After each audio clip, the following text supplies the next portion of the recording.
Alright, listen up everybody, because I'm going to tell you a story, and I promise it's entirely true. No parts of it are a fabrication.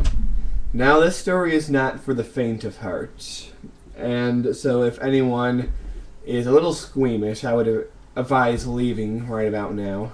Like that. Leave. We'll dance. We'll do it this way too. My sideburns long on this side. I think it's longer than it's longer than the other side. You know how that is? Because my left eye is dominant, so when I'm looking, I can see this side better, and I can't see this side as well. Anyway, my story. True story, like I said. Alright, wait, let me get some water first. Oh.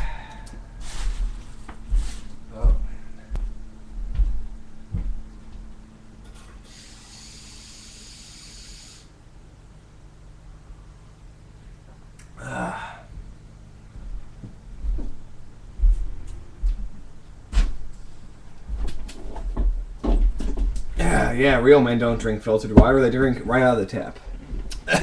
Okay. So anyway, my story. Oh, that's right. A while ago, sometime in the 90s, I think, there was this 12-year-old kid. And he was unusually mature for his age and he was feeling a little frisky. So this 12-year-old went down to the local brothel because he wanted to get his, sexual energies out. And so he goes to this brothel and he goes to the madam and he's like, "Hey, I'm feeling horny. I want one of your best whores." And she's like, "Well, you don't look old enough." He's like, "Oh, yes I am. What are you talking about? I'm 24. And so the woman's like, seems legit. So she lets him in. This 12-year-old kid pretty much had stolen a whole bunch of things from his parents and pawned them to get the money for the hooker. So he comes in and the madam's like, "Well, all our hookers are all being used right now except for the one. And she is an overweight French prostitute with a big mustache." And the 12-year-old kid's like, "Oh, that's okay." So the madam's like, "All right, well, it's up to you." So the kid goes in to the French prostitute's room, and it just like reeks of like stale food and liquor and everything. She's drunk and everything, and she's like, "Oh, okay, we're gonna do this, huh?" And the kid's like, "Yeah, let's get it on."